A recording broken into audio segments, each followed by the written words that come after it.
Please rise for invocation by Councilwoman Bonnie Katz, followed by the Pledge of Allegiance, please. As we come together tonight, we ask that you guide us while you represent all members of our city wisely and fairly, that we recognize our responsibility to the past and the future, that we respect and never forget where we came from, but are willing to listen and accept positive changes. Lord, we do thank you for all that you have blessed us with, and we humbly ask you for your continued love and blessings, and to give us the strength and guidance for the decisions we make in all we do. And also, rest in peace, Dick Nasberg. Amen. Amen. I pledge allegiance to the flag of the United States of America and to the republic for which it stands, one nation, under God, indivisible, with liberty and justice for all.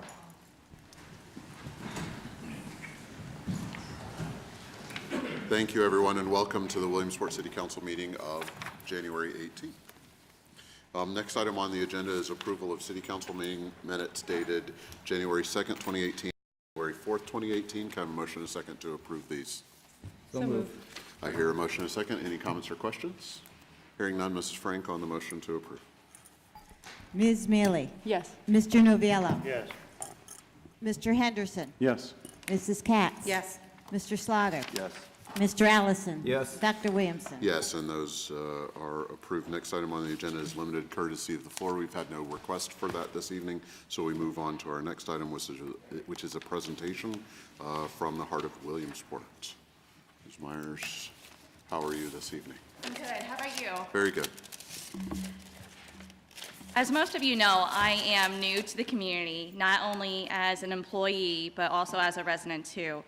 It was a great honor to be working with the Heart of Williamsport to better understand our community in a lot faster pace. So it is my honor to bring up Alice Trowbridge, the Heart of Williamsport coordinator, to give a brief update on the project thus far. Welcome, Ms. Trowbridge. Thank you very much. And there are some PowerPoint slides that'll just kind of go along with what I am about to say. I'm here on behalf of the Susquehanna Greenway Partnership, and as you know, we do have some board members here. I'd just like to, any board members and want to stand and be acknowledged. Thank you. Thank you. The Susquehanna River is an amazing asset, and we talked about that at our last council meeting. But the river towns are really the backbone of the Susquehanna Greenway. And the Susquehanna Greenway Partnership mission includes assisting river towns so that they can be strong and vibrant communities. And it's very important to enhance river towns and the lives of the current and future generations. So we have embarked on a project called Heart of Williamsport, and that's being done in collaboration with the Pennsylvania Humanities Council and the Orton Family Foundation. And they have a process called Heart and Soul, and what it is a process for civic engagement that has three principles involving everyone, focusing on what matters most, and playing the long game. And in order to do that, and the reason they say that is because if you focus on what matters most, you start on a positive foot. And what you do is you're not starting with a specific project, but you start with what matters most and then lead to the projects that come out of it. So how have we been doing this? Over the last 2 years, we've collected over 900 surveys, and instead of doing it like you may typically do for a public meeting or something, you don't have an event and have people come to you. You go to where the people are. You go into neighborhoods, you go to events, and we had surveys online. We have over 900 data points from that. We also did 80 in-depth interviews and recorded those personal stories.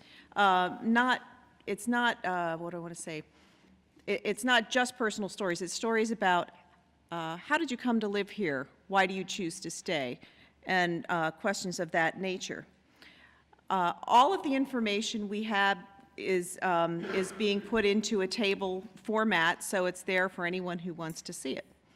We also had 2 roundtable forums where we explored further some of the things that were being discussed. And in April, we had a community summit where we took all the data we had, and it was organized into 8 themes that kept emerging. And at that summit, we worked with volunteers who showed up that night. There was about 60 people. And we drafted some draft value statements, trying to take all the things people had said and making it into something usable. These are the 8, themes that we have for our value statements. It's arts, culture, and heritage, beautiful natural environment, diverse community, educational assets, health, safety, welfare, opportunities and economic growth, small town feel, and urban amenities. And these came up across the board no matter what the demographic was we were talking to. So in our focus groups, what we did was ask people, where do these things show up in our community? Who are the key people who are associated with it?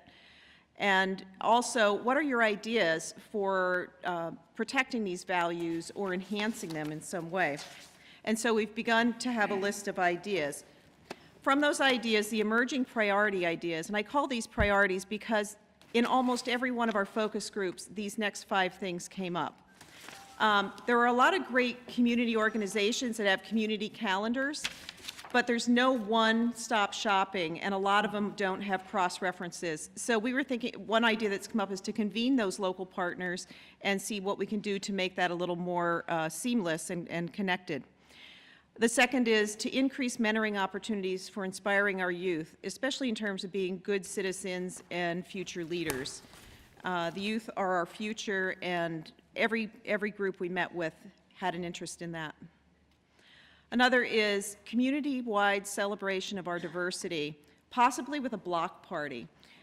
We really have a lot of interesting ethnicities and cultural backgrounds here in our community, and wouldn't it be great if we got to understand them better, who is in our community, who makes up our community, by having a celebration together.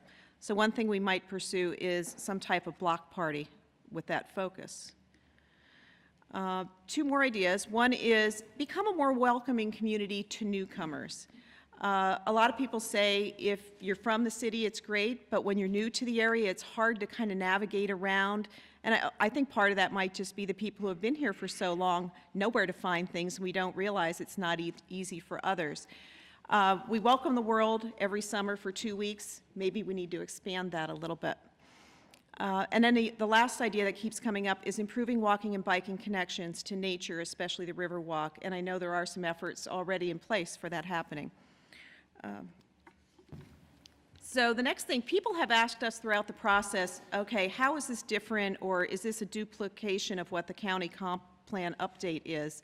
And I'd just like to clarify that to say we have different geographic areas. What we're doing isn't the greater Williamsport area, it's specifically Williamsport. It's resident-driven instead of having like a stakeholder team. And what we're coming up with, it's leading to smaller scale projects, things that organizations, individuals can work on, not things that government has to take on as a project, maybe to be a partner to support it, but not have to be the lead. And in that, what that does is we're finding it's empowering people to be engaged. And that's a very powerful thing. We've also found that there's a lot of similarities to, like, our data from the residents has really come to support in many ways what the county has found, and Chelsea has done a nice job of putting that in a tabular format, which should be included in your packets. And I'm not going to go into that at this time. So what would success look like in this kind of a project? And I offer this picture here because this is an early implementation project that has already happened. And it brought together a very diverse group of people. Quite frankly, if you had asked me 3 or 4 years ago to go down on the corner of 2nd and Locust, I probably would have said, who's going to escort me? But I will tell you that there's been a lot of work going on down there, and there's been a lot of changes for the positive. There was a peace pole planted and some work done with the beloved Community Council, and I know with the YWCA and their programs going down and working with people. The NSA, and I see Corey is here tonight, the NSA, the Neighborhood Strategic Area that has that Section 8 housing there, has been doing a lot to work with their residents in that area. We went down and we spoke to them as part of our project, and we said, you know, if there was something you could do to improve your neighborhood, what would it be? And they said, well, we'd love to have a tree or some plants.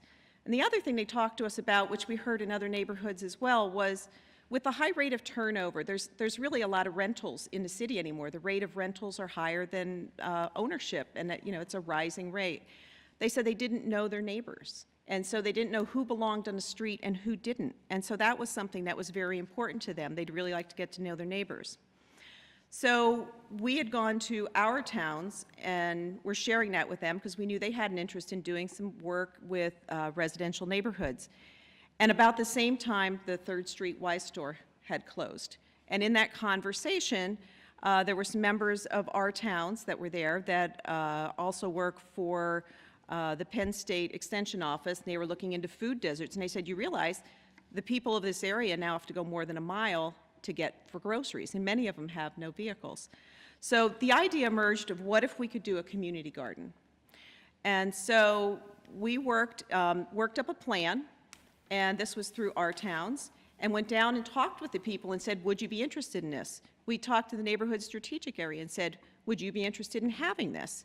And next thing you know, through a lot of work, a lot of fundraising, going out and talking to people. When we went down, we talked to the kids. A lot of the kids did not know where vegetables came from. We went down and explained to them that you could grow them, the food.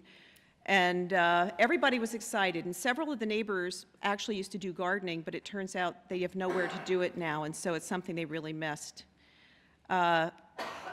So long story short, we went out to local businesses, raised funds, put 7 planter boxes up, had quality soil plant donated for planting in, and even had some plants put in the ground. So what went from a lawn area that was unused is now the little garden on the right with raised beds where they can grow greens and fresh vegetables for themselves. And there's also a picnic table where they can sit and meet with each other. And there's a shed where they have their tools. So to me, that's really what success looks like.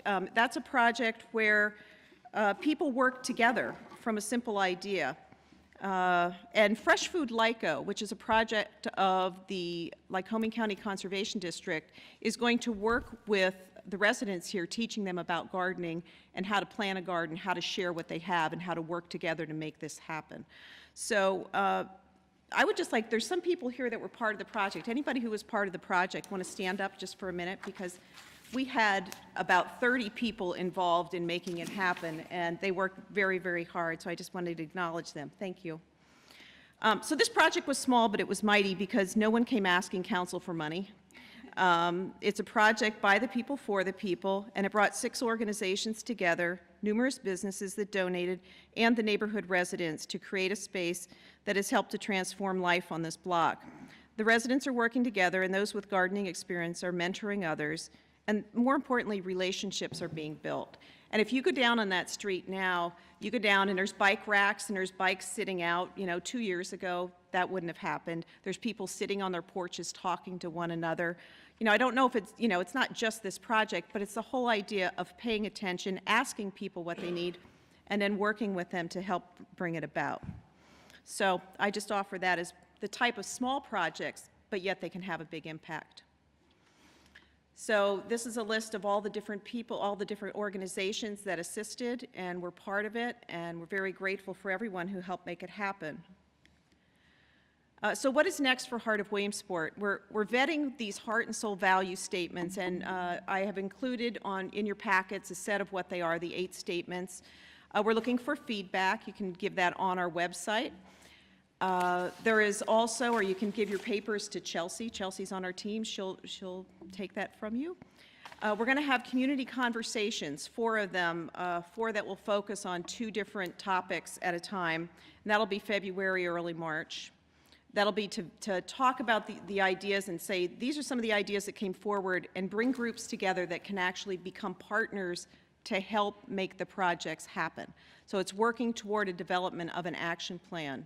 Because ideas are great, but if you don't have an action plan, it really isn't going to be effective.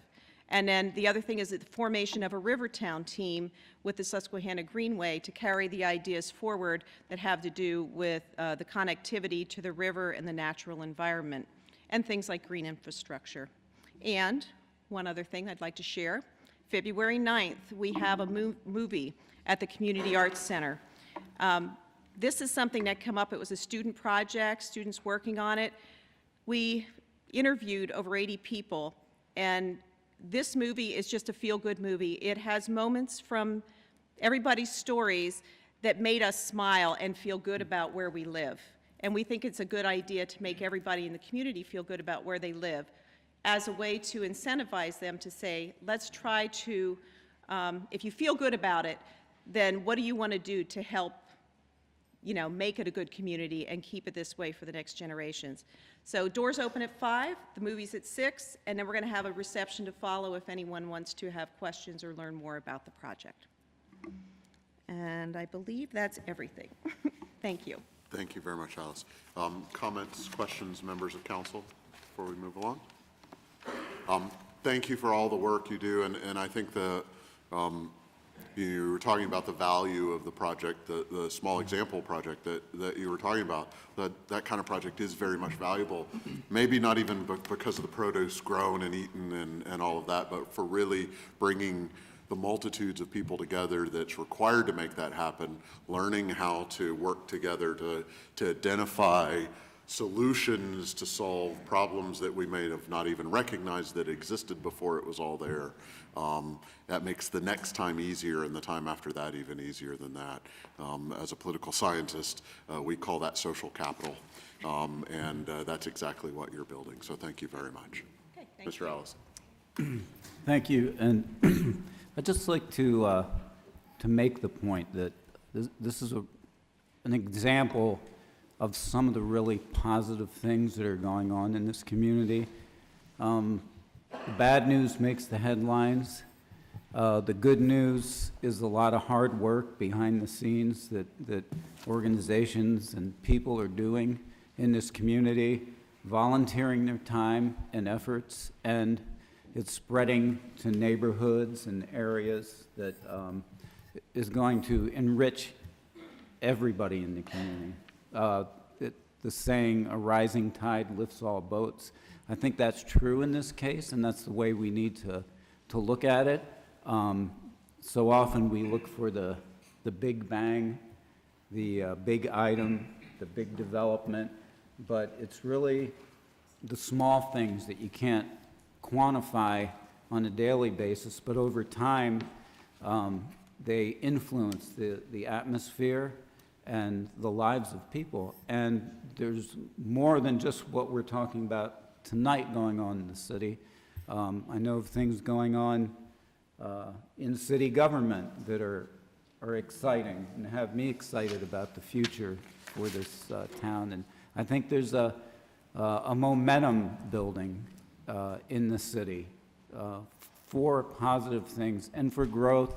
And you know, it's easy to look for people on the outside to look at Williamsport and say we have a lot of problems, a lot of issues, and they just want to throw up their hands. But there are a lot of people in this city that aren't giving up, aren't throwing in the towel, and in fact, you know, we're determined to see things progress and get better. And I think in the end, it's going to be undeniable, and people are going to wonder how it happened, but these kinds of things are the genesis for what I think we're going to see in the coming years.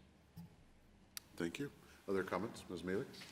I haven't interacted with the Heart of Williamsport project as much as I perhaps would have liked to up to this point, but I've been unbelievably impressed with how exceptionally positive a project it is. That is to say, everyone who is working on the project, there's a tendency, especially when you examine something in this kind of depth for this period of time, to start to see the negatives in it more than you see the positives, merely because they're the things that are glaring, the issues that you see that need to be fixed. And the manner in which all of the volunteers that I've interacted with from Heart of Williamsport have managed to really bring, you know, kind of all the love in their hearts to the project and to the community is really exceptional. It's a really hard thing to do. I say that from 8 years of experience up here on city council, that when you really get into the nitty-gritty of things, it can be hard sometimes to be positive, even though what you're doing is positive and what you're creating is positive, and we live in a wonderful community. When you examine things, too close, sometimes you get too close to it. And I have a lot of respect for that. You've really done an excellent job so far. And I think even simply kind of the ambassadorship of the program and our towns, reaching out and talking to people and constantly sort of bringing up the most positive elements. What do you like about our community? That in itself is invaluable. And it reframes the debate and the discussion of how we're looking at our town. So thank you very much for the work so far. And while nothing like this is ever fast, it is more lasting for the fact that it's a slow growing, sort of gradually increasing momentum. And so I think it's an excellent project thus far, and I look forward to seeing its impact for probably decades. So thank you. Thank you. Other comments? Hearing none, thank you very much, and we'll move on to the next item on our agenda, which is an appointment to the Recreation Commission. Thank you. Of Shannon Bartron. Can I have a motion and a second to approve this appointment? So moved. Second. Hearing a motion and a second. Be presented by Mr. Mayor.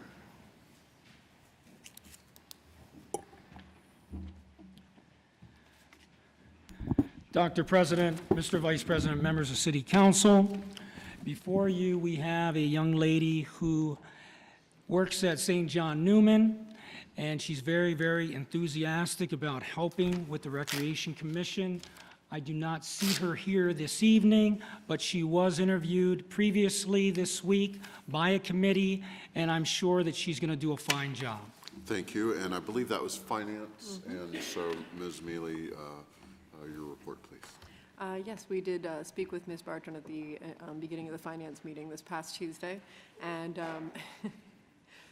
not only does she seem like she will make an excellent member of the Recreation Commission moving forward, but she apparently has been volunteering with the Recreation Commission for the last several months without officially being a member. She's affiliated with St. John Newman schools in the city, and even though she doesn't actually reside in the city, she works in the city and she works on other projects in the city. And she seemed quite committed both to reaching out to St. John Newman students about, I apologize, both to reaching out to St. John Newman students about recreation events in the city and to helping out with various recreation events. Jesse said that they'd had great experiences with her thus far, and we're happy to welcome, well, we hope that we will welcome her shortly to the Recreation Commission. Thank you very much. Comments or questions from members of council? Mr. Slaughter. I see that she resides in South Williamsport. Have we reached out to residents of Williamsport to be on the Yes, we have, and if you have any individuals that would be interested, we would be welcome to speak with them. We've had some turnover, why don't we say, for a period of time. It does take a lot of work, it takes a lot of dedication as well, but the administration, we're always willing to reach out to individuals willing to assist, and as I stated just a few seconds ago, if you know some individuals, we'd be glad to speak with them. How many Just if- vacancies? I'm sorry, go ahead. I was going to say, if I can Bailey. interject, I apologize. I believe there are currently 3 vacancies on a 7-member commission. I think we had sort of a changing of the guard before we hired our current recreation director, and so we're looking for sort of committed individuals to participate. It is a commission that takes maybe a little bit more time than some of our committees and commissions in the city. But actually, Derek, we were talking about you at the finance meeting, because I said, well, okay, so we've got someone from St. John Newman. Do we have anybody from the school district on the committee? And we said, well, we should ask Derek if he can find anybody for us. So, okay. That was everything. Back to you. All right. Any other comments or questions? Hearing none, Mrs. Frank on the appointment, please. Ms. Mealy, Yes. Mr. Noviello. Yes. Mr. Henderson. Yes. Mrs. Katz. Yes. Mr. Slaughter. No. Mr. Allison. Yes. Dr. Williamson. Yes, and the appointment is approved. Next item on the agenda is... Thank you. Thank you, Mr. Mayor. Is public hearing on the intermunicipal liquor license transfer. And let me declare that public hearing open. And first we'll hear from Mr. White. Thank you, Dr. Williamson, members of City Council. For those of you that I don't know, my name is Austin White. I'm here on behalf of the Solicitor's Office, and I'm going to be presenting a public hearing in terms of a liquor license application, and that is number 7 on your agenda. The purpose of the hearing is to have a public hearing relative to a transfer of a liquor license, and the license number is R19592, and it's from Franklin Township, Lycoming County, to the City of Williamsport. The requester's name is Newberry Six Packs to Go LLC, and the license is for the premises located at 1944 West 4th Street in Williamsport. The license cannot be transferred without the city's approval, and the liquor code requires one public hearing be held by the city. The hearing itself was properly advertised, and the law is such that the license approval should be, that the license application should be granted approval unless the city finds that doing so would have an adverse effect on the welfare, health, peace, and morals of the city or its residents. Is the applicant here? I'll ask that you introduce yourself and have an opportunity to address City Council. Good evening. My name is John Rogers, and my client is Paul Patel. He is the owner of Newberry Six Packs to Go, and we're here on behalf of the application. I'm just give you a little background on the type of business, if I may. We could discuss it. My client has operated for 10 years. For the last 10 years, the former Unimart, they bought it when Unimart went bankrupt, store on 4th Street. And in the store, it's a convenience store. There's no gas. It's coffee, convenience store items. What they want to do is they just want to add a Six Packs to Go business. Now, the Pennsylvania Liquor Code, there is no such thing as a Six Packs to Go license, so we have to buy an R license, which is a restaurant license. They do not intend to open a bar. They do not want people loitering around. They're not going to have entertainment. They have to have 30 seats under the liquor code, but they're going to have a limit of 1 beer per sitting. Because you have to do that under the liquor code. You have to let somebody drink 1 beer, but that's it. They're not going to have people sitting there all day drinking and hanging out. And their hours are going to be limited. They're not going to be open till 2 in the morning. What are your hours? 7 o'clock, 5 o'clock in the morning to 10 o'clock at night. Well, they can serve liquor from 7 to 10, so they're going to close at 10 o'clock in the evening, 7 days a week. So there'll be no issues. And they want to be a good neighbor. They want to work with the city. This is the way it's going. If you see, Cheats, everyone else, all the big chains are getting beer. So in order to compete, they need that. So with that, if anyone has any questions, we'd be glad to answer. Okay, let me first follow the procedures of the hearing, which is to open it up for anybody who is here to speak on behalf or in support of the request for the transfer, in addition, of course, the applicant. Is there anyone here who would like to speak in favor of the application? Seeing none, is there anyone here who would like to speak opposed to the application? Seeing none, and then I'll open it up to members of council if you have any questions. Ms. Mealy. Just one quick question.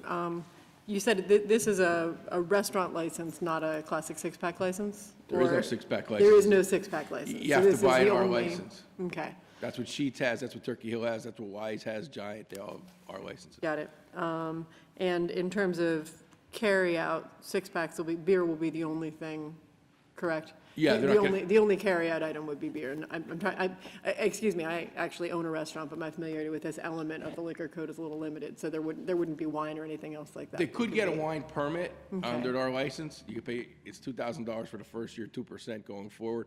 You don't anticipate selling wine at this point. No. And hard liquor, obviously the state stores are the only entities that can sell hard liquor to go. Yeah, right. Okay. No, that sounds, and of course, I'm assuming if there had been any objection within the neighborhood, we would have seen them here this evening, so. So, anyway, that was everything. Thank you. Thank you. Thank you. Other questions, Mrs. Katz? That's not a very big building.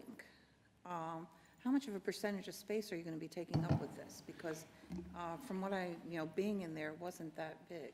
Well, you need a minimum of 400, only 400 square feet of, it's called serving area under the liquor code.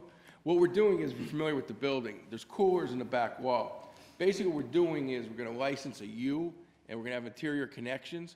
So we're just going to put on the left-hand side a counter with stools under it to meet the seat requirements. We don't want people sitting, just so they can be underneath it. And then we have the coolers in the back wall, and then the last gondola forward between that and the cooler will be licensed. And then from the end of the gondolas to the back wall will be licensed. And then, and then from the gondola closest to the window to the corner. So we're licensing probably half the store, maybe a little bit less. We need to meet the 400 square feet of serving area, and that's it. We don't want to have any more. And then the rest will still be the same convenience store. Of course, you're taking codes. Joe, codes, are they meeting all the codes requirement? I haven't seen anything at this point. If they're adding seating, we're talking about parking requirements. From my understanding, the way it works is that a certificate from our zoning department's required for BLCB to approve this, basically saying that the property is a conforming use, which we don't have at this point. It is not, because we're going for what's called prior approval. With prior conditional approval, what that means is we'll get an approval from the LCB, doesn't mean we can open. Then we have to go, once we get the conditional approval from the LCB, then what we'll do is then we'll go to you, and we're going to sit down with you, go through the codes, figure out the parking situation, figure out the seating with that, how that changes any kind of other regulations. And then we do a plan with an architect. He's going to draw a plan to meet it. If we need parking, you have to get a variance. So obviously we can't, just because we get the license doesn't mean we can open until we meet your, we make sure we have enough parking. Zoning, make sure it's zoned properly in that zone. And then we go there, and then we get the plan submitted to the third-party inspector. They look at it, they say, okay, do you do this. Then we build it. Then we get a certificate of occupancy from you. Then we go back to the LCB and ask for a certificate of completion, and we ask for a final inspection. Then we get the license, then we open. So basically, this is your first step in that. Yeah, we can't get any, we don't want to buy the license and not know at least we can move it in. Now, we still have to go through all your codes, and we plan on meeting them, we plan on working with you. And thank you for your input, by the way. Okay, that answers my question. I just want to follow up on that specific point, Mr. Girardi. You and I had a brief conversation before the meeting in which we were talking about process. Correct. That the process has changed with some changing of personnel, but also this is new, relatively new. I mean, of course, Wegmans has done what it's done, Sheetz has done what it's done, but in terms of the small businesses, it's a fairly new process, and we need to work out the kinks. Given what you and I talked about ahead of time and making sure that we worked out the kinks of process, would the process that he described to you meet your concerns? Absolutely. My main concern was them opening up without going through the code process. Absolutely not. As long as you're going through this and then come back through the code process, then get your certificate and open up, there's no issues with any approvals. And do you think that process also probably matches up with the other facilities that we've discussed? Absolutely. Okay, thank you very much. Other comments or questions? The one thing I would add is we had another one of these a couple weeks ago, and this is basically what I said. I charged the owner with the following mission. We have plenty of neighborhood facilities that serve or sell alcohol. There have been a few over the years that have been bad eggs that have not been negative impacts on the neighborhoods. But we have a number of them that don't have bad reputations that are positive assets to the neighborhood. And I would just ask you that you be one of those, that you be a responsible owner, that you work closely with law codes, law enforcement, et cetera, to make sure that your facility isn't abused, but also it doesn't have a negative impact on the neighborhood. I have a high expectation that will happen. So Good luck with you in those efforts. Thank you. And we want to be a good neighbor. We want to work with you. And if, if there's any issues anybody has with the city, please contact us, and we'll be glad to work through it. We look forward to going through your codes, and really, we want to make sure that there's no problems, and we're just good for the city. Thank you very much. Thank you. If there are no other comments or questions, Mrs. Frank, I'm sorry, can I have a motion to close the hearing? I hear a motion and a second. Mrs. Frank on the motion to close the hearing. Ms. Mealy? Yes. Mr. Noviello? Yes. Mr. Henderson? Yes. Mrs. Katz? Yes. Mr. Slaughter? Yes. Mr. Allison? Yes. Dr. Williamson? Yes, and the hearing is closed.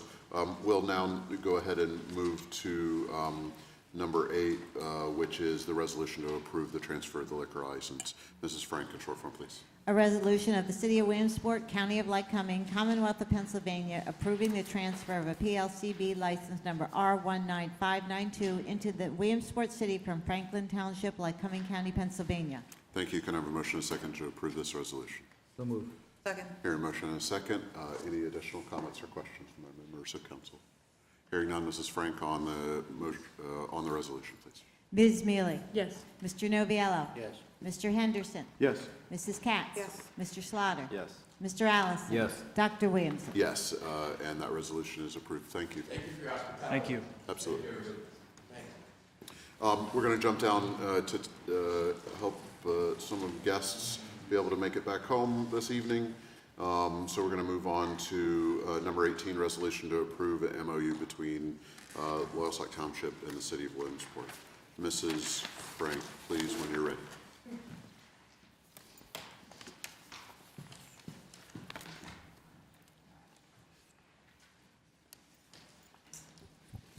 Resolution to approve a memorandum of understanding between Loyalsock Township and the City of Williamsport for joint services for the Chesapeake Bay Pollution Reduction Plan. Where- That's fine. Can I have a motion and a second to approve this resolution? So moved. Second. Hear a motion and a second. Ms. Halliday, how are you? Good, how are you? Good evening, council and administration.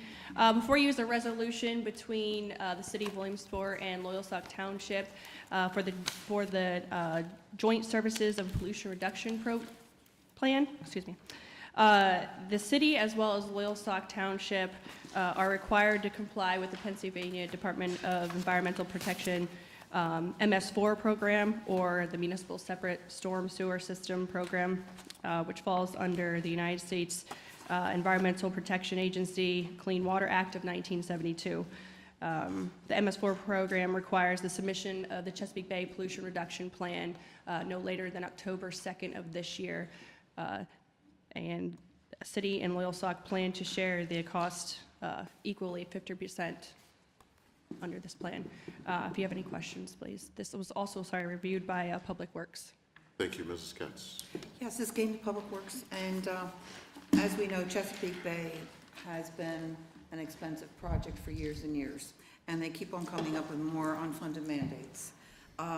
We will have to have a pollution reduction by 10%. Yes. By Reduction October, and working with Loyalsock, and Larson Design, I think this will be accomplished.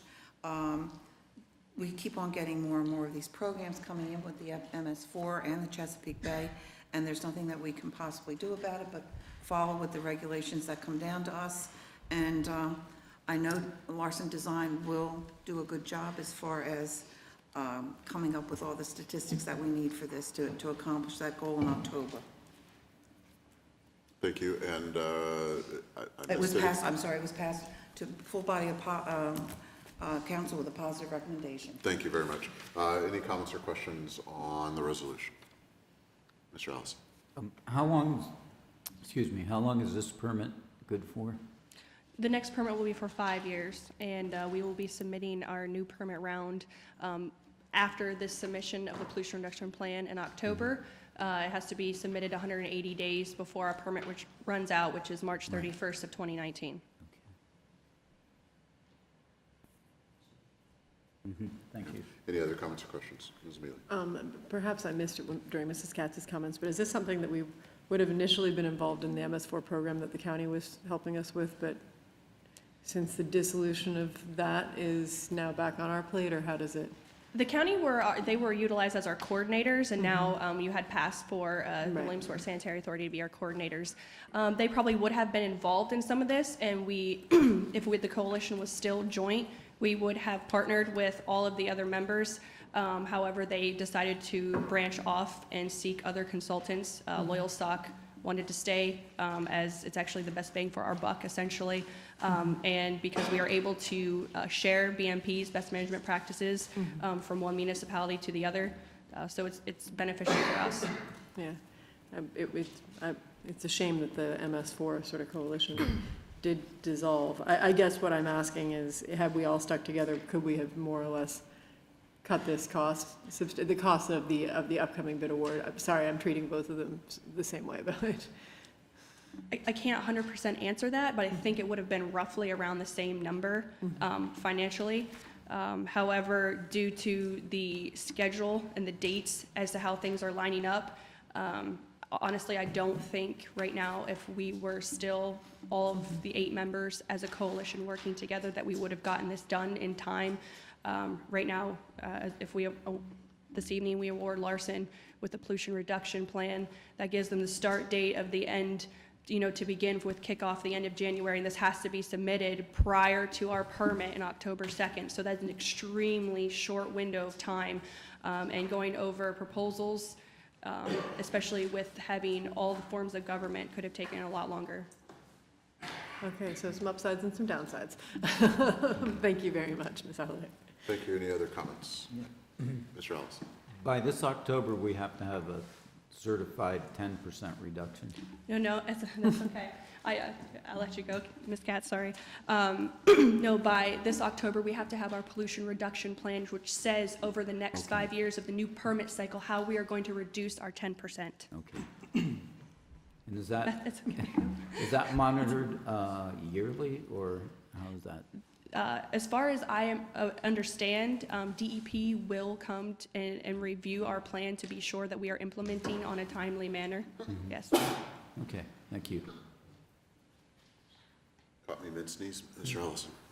Any other comments? Mrs. Frank? Ms. Mealy? Yes. Mr. Noviello? Yes. Mr. Henderson? Yes. Mrs. Katz? Yes. Mr. Slaughter? Mr. Allison? Yes.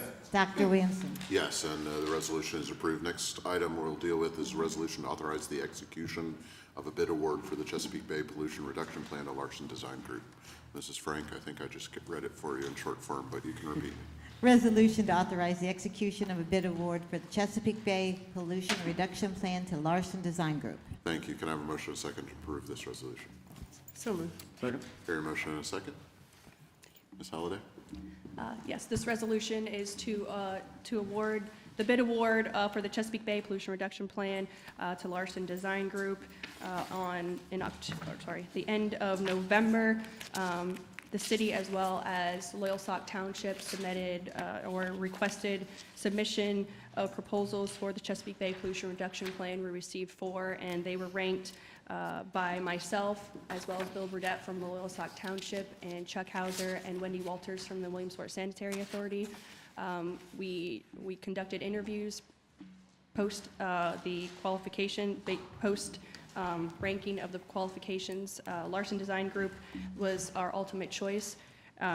The services are in the amount of $26,770, and they will be split costs between between Loyalsock Township and the city by the resolution you just passed for our MOU. And the cost for the city will be $13,385. Also, Chris Kaiser is here from Larson Design Group as a representative. This was passed by Public Works with a positive recommendation. Thank you very much. Mrs. Katz? Yes, this did come to Public Works, and we discussed that there were 4 proposals that were submitted, and Larson is the one that was chosen. As you asked Ms. Mealy about the permit, it is a 5-year permit, and it is due on March 31st. The next round is March 31st of 2019. Is that what it is? The permit submission is October 2nd, but March 31st is when our cycle is up. The cycle is up. Again, what we have to do, we do have to do the pollution reduction So therefore, Larson Design will go into this, and then it will take, as you said, several years for this to, we have to have it completed. Every year, they will come and they will check on the reduction. And we already are working on this. Yes. So yes. it's not new to us. We've been doing some of the reduction all along. It's that now we do have to have the facts and figures in place and To show that we are making the reductions, correct. and Yep. putting it into that respect. Yep. So if this was passed to the full body of council with a positive recommendation. Thank you. Comments or questions? Ms. Mead? First up, where do we budget this, Becky, in the, This was out of the stormwater services. okay, Not sure the line number. that's okay. Stormwater services will help. I think there was a budget of And- 65,000 for that. Got it. And so this is well within what we'd anticipated Yes. paying for this? Yes. Okay, good. Excellent. And then this might be more a question for Mr. Kaiser, but what are the deliverables on this? What do we expect to see when all's said and done?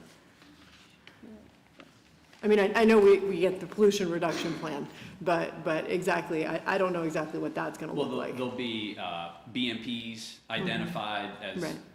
possible solutions. There'll be a report that indicates where those BMPs could be Best located. placed, their best location. You do have BMPs currently in place that are not accounted for. They would be accounted for during our planning, and then anything proposed. So there would be essentially a bound, a bound document that outlines the plan, highlights the drainage areas, the overall plan area for the township and the city. Okay, understood. And There'll best be management. cost estimates with those BMPs too. Right, yeah, and best management practices obviously encompasses a pretty wide range of things, everything from planting a tree to how often we clean our storm drains, right? Anything Right, is. there's vacuuming. I mean, you could go and install sediment traps in all the inlets, and that's gonna, Right. that'll account for a certain percentage of the reduction. Got it. And then will it also include basically a ranking of suggested target BMPs, right? Right. Okay. Because then there'll be, I think there's some low-hanging fruit Basically, out best there. bang for your buck BMPs. Right. Good. And collaborative BMPs, obviously, between Loyalsock and Williamsport, since excellent. All right, well, that certainly sounds like it will aid us. Is there, if we are not currently cataloging BMPs within the city, and we have to see a 10% reduction, is part of what we could gain from this plan, kind of a cataloging of those BMPs and possibly claiming them as part of our 10% reduction? Sorry to go on the record with that. Do you know what I'm saying? Even if we have something that we're already doing within the city, but we're not tracking it currently, can we count that as part of the 10% reduction? As far as I know, yes. Okay, all right.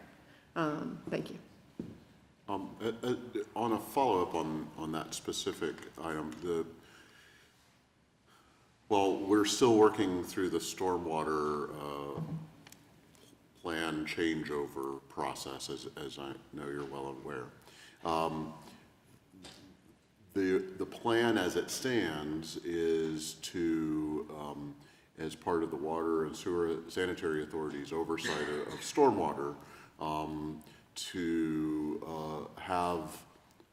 to allow non-residential parcels to offset their stormwater fees by installing BMPs, which would then we'd be able to take advantage of the credits for those BMPs, which then reduces the price we have to pay to install the publicly funded BMPs, right? And so talk just for a second about, assuming that all goes forward, how that gets incorporated into the plan, especially since there'll be many more private entities potentially installing those, and some of those won't have been identified until people start getting a bill and have to figure out how to reduce it. Yeah. Maybe that's not a question for here, but right, I guess the short version of the question is, will the plan that Larson puts together anticipate privately developed BMPs?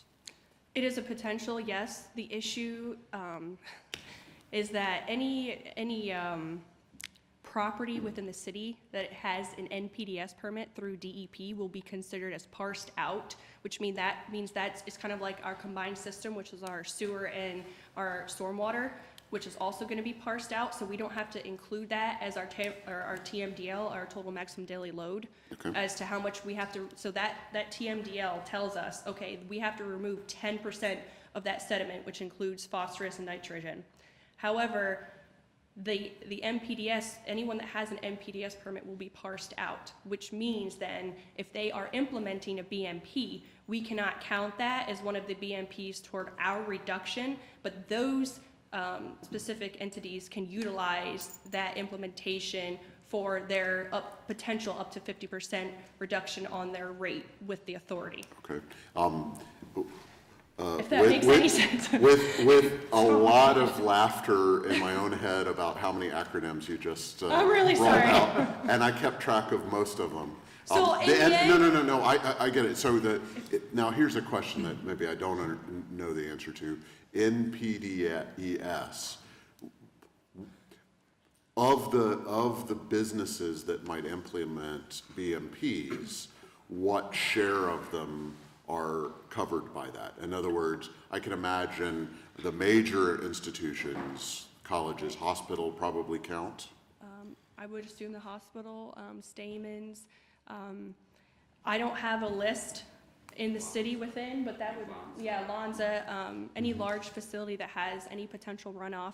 So basically, But we that would can't be benefit. some- So basically, we can't benefit from BMPs that they would implement. Right. But Except that they're if acting under good faith and still helping the reduction, but with our numbers, it doesn't help. Right. But in the overall big picture, it really does help. But looking for at the- example, if Herdick House Restaurant installs brain barrels, there's some way to count that. No, because I think that would still be considered too small of a facility. I think it has to be of a certain percentage of size. I'm not 100% with how the authority is going with like square feet or how they will allow BMP to be implemented. But I guess my broader point is there are private entities in the city that we could imagine conceivably. Like the foundation, behind the foundation? Sure, that would implement BMPs that could count towards it, i.e. private development of BMPs for their own personal advantage, but it would also advantage us in terms of our 10% reduction.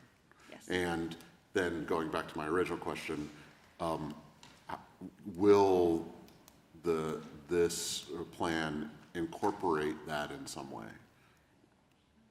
I mean, I think it's something that they could still look into, but the fact that we know that they are going to be parsed out, which is a better benefit for us overall, no. Okay, but the ones that won't be parsed out also won't be included. The ones that are not parsed out will be included for our BMPs to be, I'm sorry, included into the plan. yes. Yes, okay, thank you. Mrs. Katz. When the Water Authority was going through this, as they stated, it would be very difficult for, say, the Peter Herdick House to keep track of that continuously. It's something that has to be checked on, and they don't have the manpower, nobody has the manpower. I thought the plan was that any non-residential could benefit from it. It was the residential ones that they It's the didn't have the residential ones, right. But being the size, it's also the size. Oh, I see. And Correct. And that's a big part of it, it's the size of it. And there is. We're going to get rain barrels one way or the other, don't you worry. Which is really good, but we will be getting credit for things that we've already been doing, like the rain gardens that we're putting up all over, more trees and things like that. Those are part of the BMPs. And that's good news, because at one time, there was some discussion about, don't do anything new until 2019, because we won't get credit for it. There are some that they wanted, there are That's some that they true. want to hold back on. Yeah, Okay, there are some, okay? which is I the don't know what it is, but there are some that they want to hold back. Right, the so brilliance of bureaucracy, right there. if you want me to touch on that, I can. I won't use too many acronyms, I'll try. But that essentially is correct. Right now, we can retrofit the BMPs that we have, like the rain garden up on 3rd Street. We can retrofit that, and that can be counted as our reduction overall, or as well as the phosphorus and the nitrogen. and as a BMP, but, oh boy, I'm losing track, sorry. Some of them we cannot utilize if they go, if we have to submit the permit first and the pollution reduction plan prior to 2019. After October 2nd, and we have the permit submitted, then we can go ahead and implement new BMPs because they will count as the overall, which is what we want, because that's our best bang for the buck. And in the very meantime, lots of intricate. phosphorus and sediment going into the river. I hope not. All right, Mr. Allison. Okay, help me understand, oh, I was gonna ask, does the clock start ticking? Is there a base level measurement ever taken? Or this 10% reduction, is it a measurement of practices, not actual measurement of sediment? It is a measurement of sediment, and Larson Design Group will be doing book values as well as the alternative analysis. So they're going to be looking at it two different ways to get our TMDL, which is what we need to reduce by 10%, which is a benefit to the city. I don't know if, Chris, do you want to comment on that a little bit? I know it's not your complete area of expertise. If I start trying to comment too much on it, I'll do a disservice. If you'd like, I mean, we could probably give you more of an update at Public Works, if that would be more helpful too. To Yeah, give more of a narrow- probably, yeah, just to help. But the clock starts ticking in October? The new, so we can implement after we submit our pollution Right. reduction plan, and then the clock starts ticking on April 1st of 2019, because March 31st of 2019 is when our permit is up. Okay, so we can do things to prepare for the race once it starts in Exactly. April? Yes, Basically what you're This saying. 6-month head start. right. But we've been doing things Yes. all along. Yes, we have been, yes. And- Street sweeping, just as Liz had said, you know, planting trees, cleaning out inlets. I did find out that cleaning out all of our pipe system does not count as any reduction to our overall loading, which is really sad for us. But it does show progress if we do, which DEP is very happy to hear about, so. And we have measurements of everything we've done in the past? I have records of implementing some BMPs, but I do not have, unless I could maybe touch with Adam there, truck loadings after we've done street sweeping. And I do have counts of trees, which will count as our phosphorus and nitrogen reduction. Okay. I guess I'm just trying to wrap my head around, do you have any estimate of how difficult or simple or easy it's going to be to reach that 10%? Is that going to be a Herculean task, or is it doable? I think because of some of the BMPs we already have within the city and retrofitting them as well as utilizing, like Chris had said, the low-lying fruit, the easy things that we can utilize, like the street sweeping and the planting of trees, as well as we are planning to implement the bioretention pond in Brandon Park and the educational kiosks. Those things do count as some of our BMPs for the plan. So I think that portion, the next 5 years, definitely, but within the 10-year time cycle, so that following 5 year, I don't know. I can't predict that, but definitely the next 5 years, I think it's doable. Okay.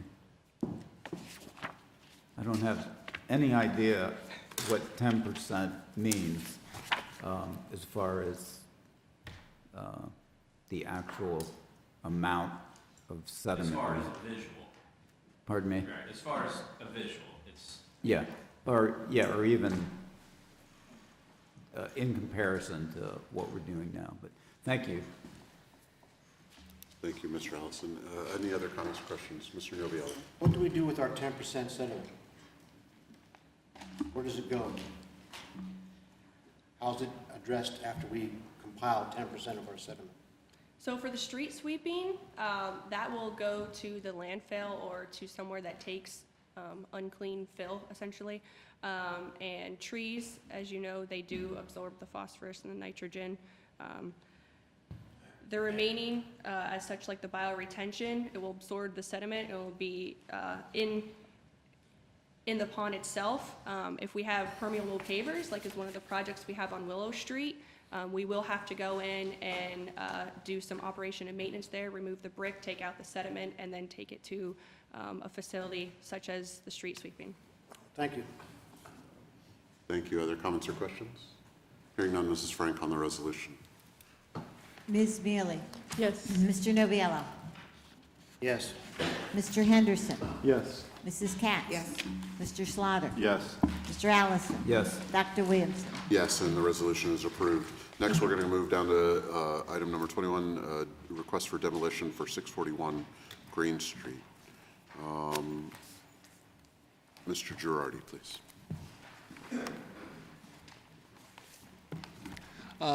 Good evening, President Williamson, members of the council. What you have before you is a request for demolition at 641 Green Street by UPMC Susquehanna Health. The structure there is in the institutional district. It's been used as a single-family dwelling. It is currently vacant, and once the building is torn down, grass will be planted and seeded until they come through with a development plan somewhere down the road for anything future they would like to do in that area. We do have a representative from the hospital here if you have any questions of him or myself. Thank you. Can I have a motion and a second to approve this request for demolition? So moved. Second. Hearing motion and a second. Comments or questions from members of council? Mrs. Katz. This might seem like, it's a question. We always get these, that they're going to demo and grass is going to be planted. And we hear this constantly. Do we ever get any reports of any of these that start doing anything with these places that have planted grass?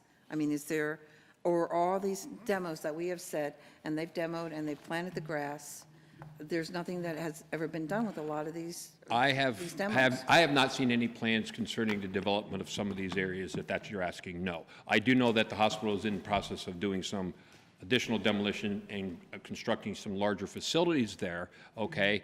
When they do that, they'll be taking up some parking. So most likely, these areas that are grass will probably be turned into parking areas, okay? I can't answer that question, maybe Mr. Daniker can, but that's from what I get. At this point, they do tear them down, they do seed it, they grass it, they do maintain the area, they fix their sidewalks and everything. And right now, we have a large green area out front, but I think you'll see down the road, maybe not this year or next year, but you'll see them starting to develop down further because they're going to be doing some additional building construction by the hospital itself. So if they turn any of these into parking lots, it will have to come back to us? Oh, yeah, any type of development that they do down there will be brought back in front of City Council. You'll see the overall development, yes. Okay. But when they tear these down, if they don't have a development plan in place, then they must seed it and grass it within 3 months. That's according to the ordinance. Okay. Thank you. And I think that's consistent with the process that they took for example, the property where the Y is currently. That's correct. That it was grass for some period of time and then it was constructed. Have you ever built on them? Yeah, and one of the things, as I know you and I have spoken about, and I should talk to Mr. Slaughter about as well, is about once a year we try to reach out to some of our major institutions to just have a sit down, even if there's not any pressing issues, and kind of compare notes. And so we'll start doing that process here in the coming weeks. Any other comments or questions on the request for demolition? I did one. I just wanted to let Mr. Councilman Slaughter know that we do, any demolition that comes that's going to be torn down, a primary structure or a majority of a primary structure must be approved by the council before it can be torn down. So you'll have these from time to time. And one of the other background pieces related to particularly the health system is this predates you and I, Mr. Girardi. I believe there was an agreement, an MOU between the city and originally between the city and Susquehanna Health that as part of that process way back in probably 2005, I'm guessing, in terms of their choice of whether or not to remain in the city, keep the hospital in the city or build elsewhere, an agreement that the city would assist in that process or at least not impede it in the institutional zone that existed at the time, which has been tweaked over the years. But part of the reason why many of those demolitions occurred way back when and have started this ball rolling, were connected to that MOU, which was really about keeping, I think the number back then was 3,000 jobs in the city. Obviously, it's had positive impacts. It's also had some negative consequences over the years, but I think the decisions made in 2005-ish, whatever that time was, were the right decisions, given where we were then. And councils that I've been a part of since then have upheld that commitment.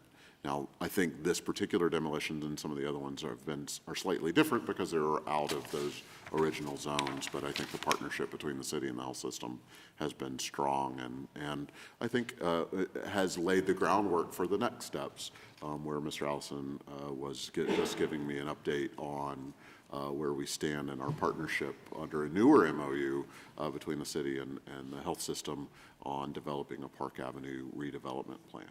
So there's some good things moving forward that should lead not to just parking lots, but other more active developments in that general area, if not specific area. In order for them to grow with structures, they have to produce X amount of parking. Every time they build a building, they have to provide additional parking. Now, if they take out parking for the building, they have to replace the parking they took out, plus add parking for the building that they're putting up. So that's why most of this area is being done. I believe you're going to find that it will eventually be turned into parking, a lot of the green area. But again, according to our land development plan, they're going to be required to put X amount of green, X amount of retention area, and so forth. So it's not going to be one big paved area out front either. The trees need to be planted and so forth. Speaking of which, have they taken out a building permit yet, or any other permits connected to, I believe their plan was for 2018 action on the 699 building and its replacement. From my discussions with them, they intend to take a permit out for the demolition of that building this year. Okay. Okay, and then soon after, I believe they will be starting some construction on a new facility. I talked to several different individuals, and that's what their intent is. Hopefully sometime December, start working on some foundation work. But again, it's all going to depend on how fast it moves. And again, Mr. Daniker may be able to answer that better than me, or maybe not, but I'm just saying that's what I have in my conversations. Dave, am I correct? Okay. Thank you very much. Appreciate it. Ms. Bailey. On the note of parking requirements and landscaping, in light of our recent discussions about the Chesapeake Bay requirements, maybe ERC, or the Economic Revitalization Committee, should think about revisiting our parking and landscaping requirements and various and sundry other things in light of our new stormwater reduction and pollution reduction goals. I don't know what we'd find. It may well turn out to not be anything that we want to amend, but it wouldn't hurt to have another look, given that we're looking at increasing, obligations on our part. Good idea. Okay. Other comments? Hearing none, Mrs. Frank on the request for demolition, please. Ms. Mealy? Yes. Mr. Nubiallo? Yes. Mr. Henderson? Yes. Mrs. Katz? Yes. Mr. Slaughter? Yes. Mr. Allison? Yes. Dr. Williamson? Yes, and the request is approved. Thank you. Thank you. Thank you as well.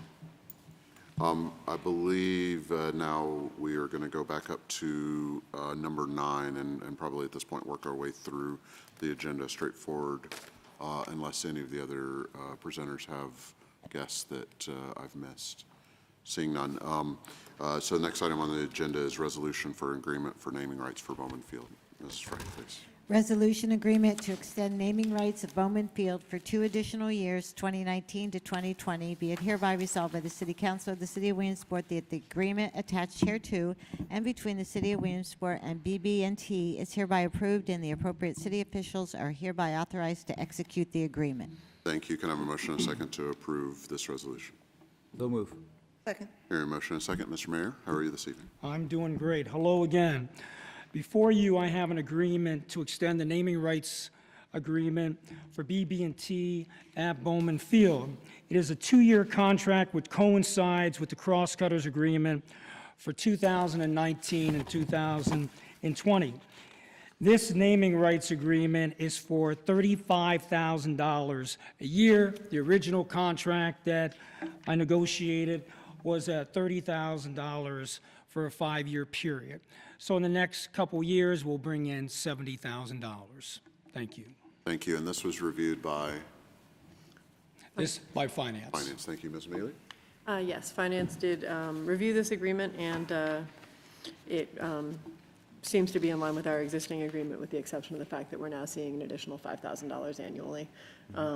So we forwarded it to the full body of council with a positive recommendation. I believe the mayor mentioned, although you'll excuse me, I wasn't paying perfect attention, that the reason that the agreement is for 2 years is because that's the length of the cross-cutters contract as well.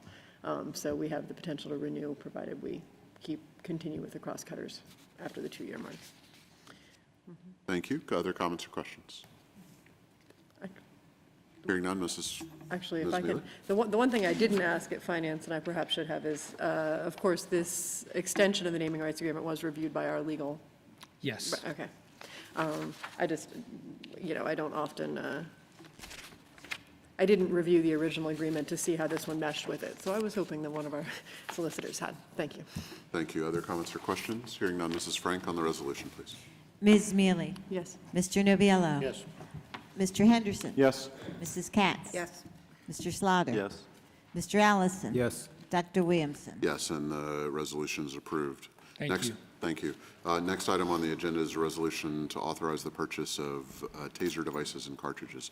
Mrs. Frank, please. Resolution authorizing the purchase of taser devices and cartridges. Be it hereby resolved that the City Council of the City of Williamsport authorizes the purchase of 38 taser devices and unlimited taser cartridges from Exxon Enterprises, 17800 North 85th Street, Scottsdale, Arizona, in the total amount of $79,939.80 under State Contract 4400013218.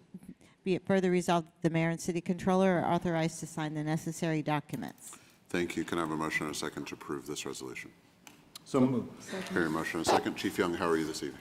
Mr. President, council members, before you is a resolution for the purchase of 38 tasers at a total cost of $478.80. These tasers replace the current model, the X26, which is approximately 11 years old. The current model taser, which was purchased back in 2006 using LEA funds, purchased the entire allotment for the officers.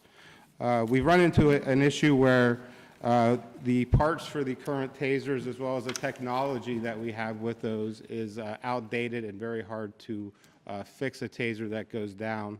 Also, with the new tasers, there is what's called a dual deployment, where currently our current tasers, you have one chance to get the probes to connect and affect the electrical current through the body to bring the subject into compliance. With this taser, you actually have two chances.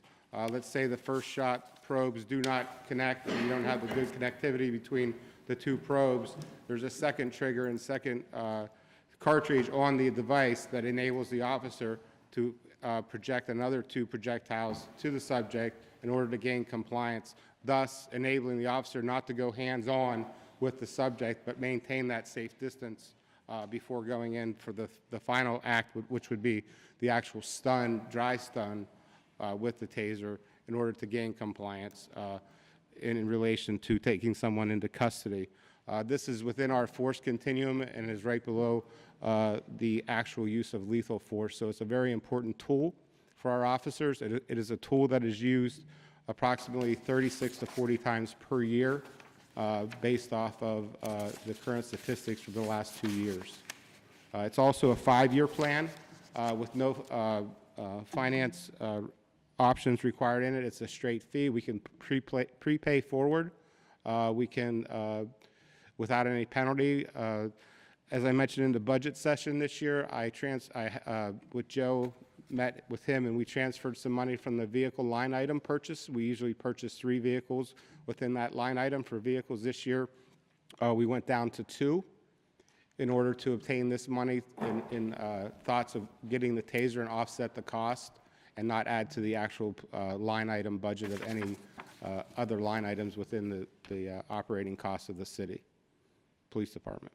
Thank you. And this was reviewed by Public Safety, correct? Yes, sir. Thank you. Mr. Henderson. Yes, we did review this at Public Safety, and as was mentioned, We are in need of an update for our tasers, currently 11 years old. These new ones will have a life expectancy of about 10 years.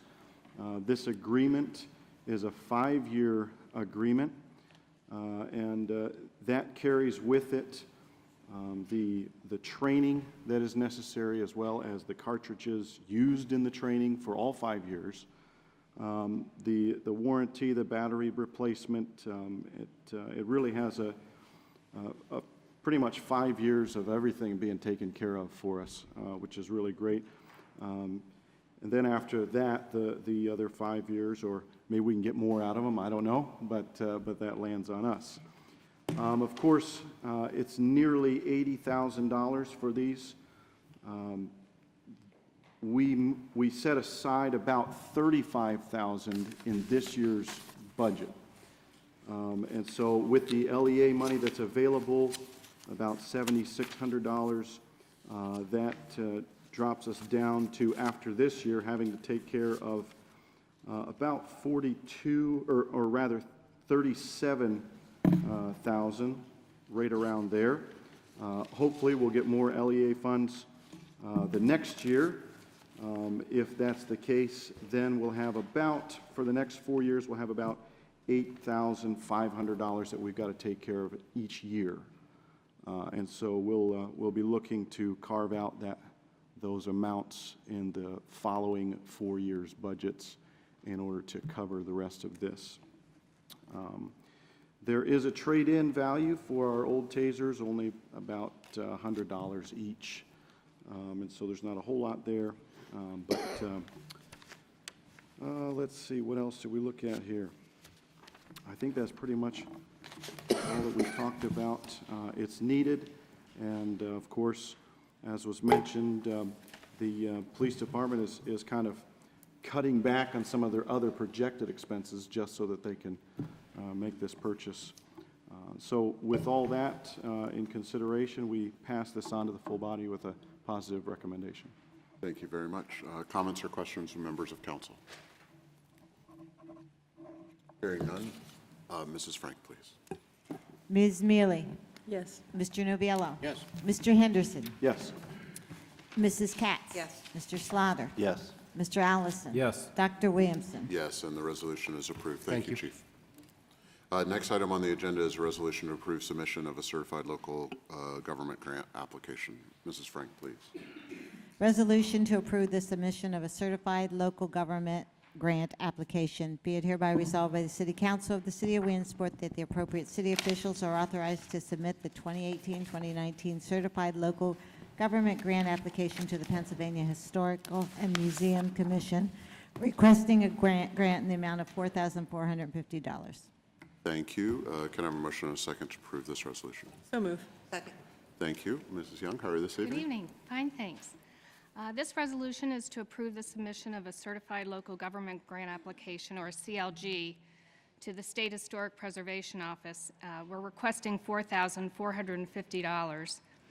The request will include funds for staff time, supplies, training, and the possible acquisition of a document projector. Apparently, when the HARB board reviews photos, they're passing them around, and they think it would be very advantageous to have a projector where they can actually put a photo of the property and they can all view the property collectively. The grant does require a 50-50 match. The match will be met through in-kind expenses that include the Historic Preservation Officer's time, supplies, printing, and mailing expenses, and also through a cash match of $250. The $250 is coming from the 2018 General Fund City Council budget under the other expenditures line item. The total project cost is $8,900, and the grant period is from July 1, 2018 to August 31, 2019. And just for your information, the CLG program is undergoing some changes, and this will be the last grant cycle that will allow for an in-kind match. In addition, in the future, if the city wants to remain a CLG, certain ordinances regarding historic properties may need to be reviewed and revised. The CLG grant submission was reviewed by the Finance Committee. Thank you. Ms. Mealy? This was reviewed by the Finance Committee and forwarded to the full body of council with a positive recommendation. As Ms. Young noted, in order to continue receiving this grant, which seems paltry, but on the other hand is quite helpful annually, we may need to make some changes next year, and it seems possible that the grant would actually require a cash match, not an in-kind match as it has previously, which would be unfortunate. It might make it impossible for us to continue to apply for it. One interesting thing that we learned in the course of our discussions about this is that we could apply for more money. We simply can't provide in-kind match for more than $4,450. So if we did in fact get, I think, $13,000 the year that we did the historic structure evaluation with Lycoming County, because we were using some of Lycoming County's efforts as an in-kind match as well. Not necessarily that opens up any more possibilities for us, but certainly if we could think of other things other services we were providing as an in-kind in the city, we could potentially receive more funding in future if the grant requirements don't change. As I said, we forwarded it to the full body of council with a positive recommendation. Thank you. Comments or questions from members, council? A question. To be a certified local government and therefore be eligible for this grant, it is essentially for historic preservation. Yes, and to support the HARB board. It allows for technical assistance for the HARB board. The State Historic Preservation Office is available to offer any assistance that we may need in the course of reviewing properties, design concerns. But if we did direct costs, actions that preserve historic assets in the city, would that be eligible for matching? I don't know, because all that we've ever done is put in for the Historic Preservation Officer's time as the match, so I don't know what other... And maybe this is a dumb idea, but I could make an argument, maybe a strong argument, that the money that we annually put into our brick streets is to preserve that history.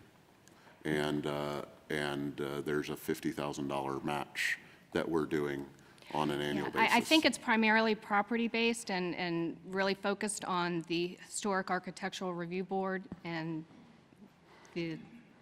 And that may very well be. Again, I haven't read the law, and you know, I defer to you on that. But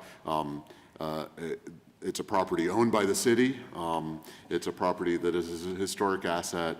Much of it may be outside the historic district, but clearly we all think of it, unless you're one of those people that really hates driving down it. The rest of us think of it as one of, as you well know, are really important historic assets, and boy, would it be nice to put $100 grand into them each year.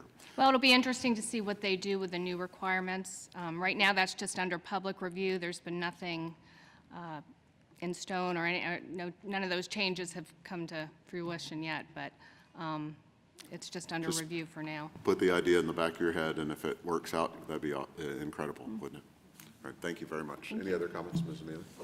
One other observation along those lines, that I don't know why or how this would count, but we do have that, the fair funding that we're using for historic work in the city, and if for some reason we could count any of that as match funding, because we're dispersing $25,000 at a go for properties, that would clearly increase our match substantially, and I'm assuming sometimes one government agency will count funding from another, so hey.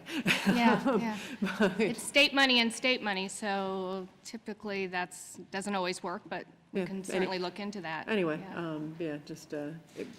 it would be great if we could manage to get more out of the program, but I'm assuming that Mary Rosinski probably is looking into every other possibility. Yeah, I mean, Mary and I can look at maybe some creative ways to see that we can continue the program. And if there's anything we can do to help put creative ideas together, just let us know. Thank you. Other comments?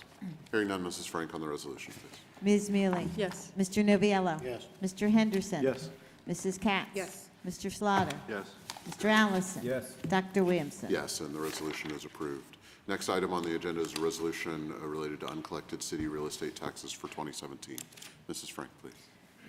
Resolution on collected city real estate taxes for 2017. Whereas it is in the opinion of City Council that Nicholas D. Grimes, City Treasurer, has made a diligent effort to collect the 2017 city real estate taxes, and whereas City real estate taxes in the amount of $968,469 remain uncollected for January 8th, 2017. Be it resolved that the City Council of the City of Williamsport hereby acknowledges receipt of statement from City Treasurer dated January 11th, 2018 for uncollected 2017 city real estate taxes. It is further resolved that the Treasurer of the City of Williamsport is hereby authorized and directed to send said list of uncollected taxes to the Tax Claim Bureau for collection and/or sale. Thank you, Mrs. Frank. Can I have a motion and a second to approve this resolution? So moved. Second. Hearing a motion and a second. Mr. Grimes, how are you this evening? Very well, thank you. Dr. Williamson, members of council, here we have two resolutions actually. We have our first one here that authorizes me to turn over the uncollected real estate taxes for this year to the County Tax Claim Bureau, and then the next resolution exonerates me from collection of those taxes. This also gives us an opportunity traditionally each year with that packet you got for us to go through publicly each tax that is collected and remitted from the Treasurer's office and sort of how it compared to other years and things that we've done. And Dr. Williamson, if you would allow, I'd be happy to go through that packet page by page and certainly. Please do. Okay. On page 1, we have a city revenue collection comparison report. This just compares the revenues of 2017 to 2016. It starts with real estate tax, and you notice some of these numbers are a little bit different than what you see in other documents. Much of our documents, we have to present the face values of the tax, even though the majority of people either pay at the 2% discount or the 10% penalty. We're required to report those face values because that's actually what's in the duplicate, what we're required to collect. But these are the actual net collections, what we collected with the 2% discount and the 10% penalty. As you can see, we are up from 2016 in the real estate taxes, and then the interims are split out separately. Those are bills that are added outside of the regular duplicate that we receive of the properties, mainly from additions that are made to properties or buildings that go up during the year. Of those collections, we actually had over $600,000 this year paid by credit card, which is a wonderful opportunity and I think helps increase some of those collections. Next line, we go down to the business privilege and mercantile tax. These are gross collection numbers. You can see this number's up, and this is actually the highest that we've had since we've collected with Berkheimer. Business privilege was $1,746,000. Mercantile was about $360,000. And then LST is also collected by Berkheimer. That number is actually down a little bit, $1,035,340. And for those services, we paid Berkheimer $55,000 in commission to collect those taxes. The next line is one that's relatively new. This is BPT delinquent discovery. This is actually businesses that we've discovered that were missing from the tax rolls or tax payments that were missing. This is handled completely outside of Berkheimer's scope, and really isn't money that's budgeted much for the general fund because we don't know what we're going to find each year. We've been very fortunate, done our diligent work, and in 2017 we found over $176,000 in business privilege collections that were missing. Next line is the earned income or wage tax that's collected by the Williamsport Area School District, sent to our office and then put into the general fund. We are up on that. Over $2 million is what was collected this year in that earned income tax. Local traffic fines, these are fines given out by the police department. Those tickets are usually $15 or $25 tickets. We were down considerably in 2016.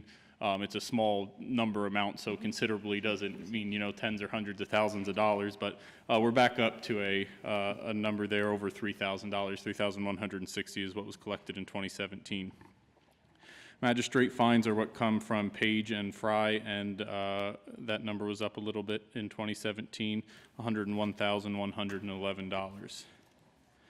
Delinquent tax claim, the next line, that is what you see that we're turning over our uncollected real estate taxes to the Tax Claim Bureau with this resolution.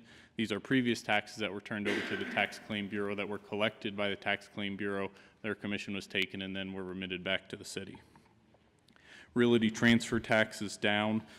We collected $212,031 in 2017 in realty transfer tax. Our total collections were up in 2017, $19,547,000 $47,024.40 is what was collected in all those taxes in 2017. You want me to take questions if there's any on that page, or go through the? Keep going. Anybody, I'll keep an eye out if you have questions, and we'll interrupt as we see fit. And this, the next page splits out the comparisons of collections at the face amount, 2017 to 2016. This does include the school collections, which doesn't really concern the city. But as you can see, in 2016, we had a total percent collection of 91.79%. This year, we're at 92.44%, so a little better collections this year over last year for city real estate. It's broken down by month, as you can see. The majority of that for the city collections come at the end of the discount period. One thing I would add there, I've noticed a couple patterns over the years in that particular number. One of them is you can kind of tell when there's a strong economy because the collections rate seems to go up, and the number is going up this year over last year, and so that's a good sign of what we're seeing nationally with a relatively strong economy. The other thing I'd note is that we're slightly higher than the school district in terms of our collection rate. I think that's a sign of the good job that you and your office does, and so on behalf of the taxpayers, thank you for that. But also, maybe it's just because we have good people right here in the city who know to pay their taxes. We actually, our office collects both of those, the city and the school, but they're both pretty good numbers. So. I was trying to give you a little extra credit. I appreciate it. So maybe it really does come down to the city people, we pay our taxes, right? Right. Compared to the slightly different people that are in the district. Any other questions on what he was just talking about? All right, go ahead. On the next page, this is just broken down from the original duplicate that we received of city properties from the county and what the taxable value of those properties were. Sort of shows you guys what has changed between that original duplicate, the ending duplicate, and then what's outstanding. So you can see we had 9,034 parcels in the original duplicate at $14,074,468. We had 18 additions or interims and 13 exonerations. The exonerations amount were just over $96,000. The majority of those exonerations come with the LRTA, and that's local economic revitalization tax assistance. Those are properties that have already been approved for LRTA, and we actually exonerate a portion of the development that happened during that process. But then there are some other veterans exemptions and fires and reassessments that are done that are included in that number as well. And it just shows the total due after those changes, the payments we received, and then the total outstanding balance that we will be turning over. The next page is just a history of duplicate values, number of parcels, and then the unpaid collections. Obviously, as tax rates go up, property values go up, that total duplicate increases. This goes back to 1988 when the duplicate was around $4 million. We're over $14 million now, but as you can see has been the trend, we lose parcels each year. But many of that's picked back up through pilot agreements and consolidations of properties that may be larger. And the collection rate this year was very good. As you can see, our last few years, it's been very good in the high 6% of what's left uncollected, as opposed to some years where it could be 7, 8, or 9%. I think the point you just made about the trade-off between the number of parcels and the value that we're seeing, that are the number of parcels themselves is an important number to consider, and we have to think about the implications of what that means in a lot of different fronts. But I think, just the value of the property, both from the tax revenue it means, but also from what it means in terms of how the people of Williamsport are doing. If the value of properties are increasing and they're consolidating them, and part of the reason that's there is they're consolidating. I mean, it's more than just the number of parcels, right? That helps to explain. It helps us to understand, how the city is doing and the direction that it's moving in. So I appreciate the point that you made there. There's a lot of different factors. I mean, we still have the same amount of land in the city as we did in 1988, I would assume, but with the colleges and hospitals expanding, that takes up some of it. Certainly, we just saw a few weeks ago, we added a parcel actually when we split what was the Discovery Workshop building from the other parcels. That actually adds a parcel. It doesn't really change the value, it doesn't really change the land that's there, but it changes the number of parcels that we have on the duplicator in the city. And I think the key that doesn't get measured is, are we using the land that we have for its highest and best use, whether that's privately owned land or publicly owned land. And we know we're not everywhere, but I think we're doing quite a bit, both the developers in the private sector and the part that we can play a role in catalyzing the discussions on how to use our limited land for its highest and best use. As Mr. Allison said earlier, there are a lot of things happening that might be moving us in the right direction on that. And we actually did, I don't remember if this was set up as an ad hoc or just presented to the Finance Committee, but it was either last year or the year before, I presented what it would look like if we had a split tax rate. And that means if we tax vacant land or just the land itself different than we tax the improvements. And we found through that process that it really wasn't necessary because we don't have these huge plots of land just sitting around doing nothing like some other cities have. So I think to your guys' credit, you've done a nice job there utilizing what we have, because it really wouldn't have made sense for us to switch to that split rate tax based on the development that you guys have encouraged in the city. Thank you. Other comments? If you have additional information? Nope, not on that. On the next page, this just shows the duplicate ratio. Our office is charged to collect in 2017 over $28 million in taxes. This is just a very basic breakout on where that $28 million in taxes go. Just over $14 million to the city and then just over $14 million to the school district with those total real estate collections. And with that, that's all the information that I have for you guys. If you have any questions, I'll be happy to answer. All right, thank you very much. Are there any comments or questions on the resolution for uncollected city real estate taxes? Hearing none, Mrs. Frank, please. Ms. Mealy? Yes. Mr. Noviello? Yes. Mr. Henderson? Yes. Mrs. Katz? Yes. Mr. Slaughter? Yes. Mr. Allison? Yes. Dr. Williamson? Yes, and the resolution is approved. Next item on the agenda is a resolution exonerating the city treasurer from collection of those taxes. Mrs. Frank, please. Exonerating the city treasurer from collection of the 2017 real estate taxes. Can I have a motion and a second to approve this? So move. Second. Hearing a motion and a second. Mr. Grimes, anything further to add? The only thing I'd add is just so you guys understand the process, we collect, as you saw this year, about 93% of our total real estate tax collections in-house.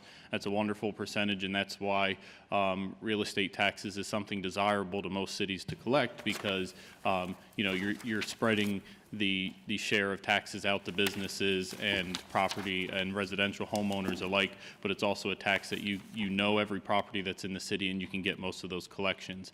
After we do our collections and we send our 6, 7, 8%, whatever it is, to the county, they begin to collect, and there's very few properties who don't get that full value collected on.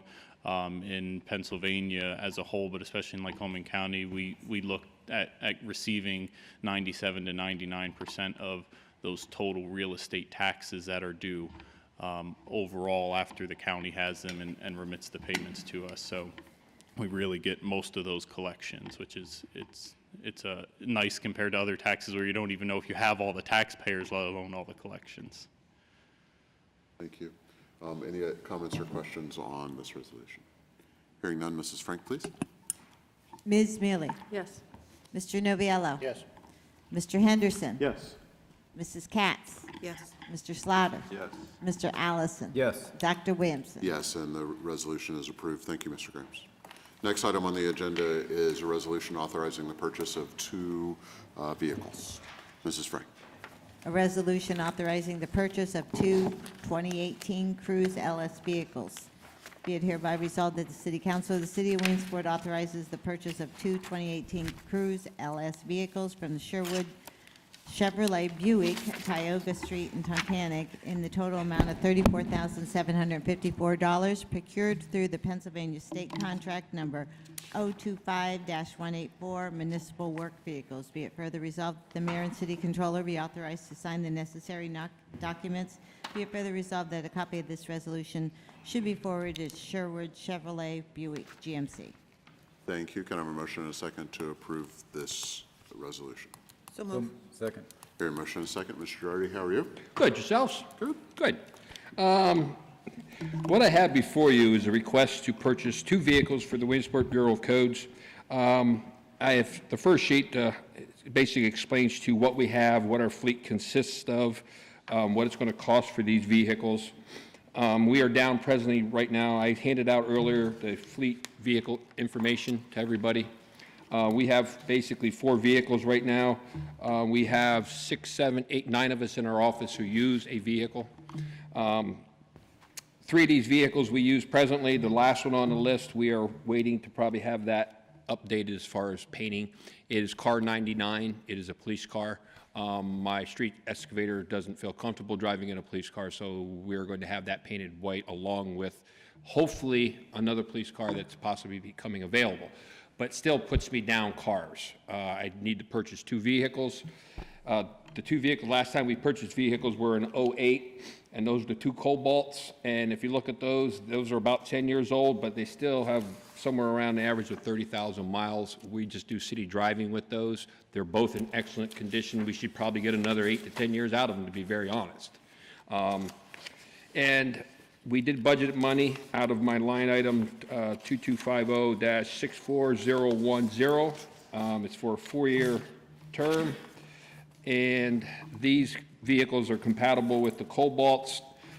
Basically, they're interchangeable. Some of the parts, some of the filter systems. It's basically the crews took over for the Cobalt. Okay, and I did have help from Adam putting this together for me. I wanted to thank him, and Vanessa Long, who's my office manager. She also helped me put this together.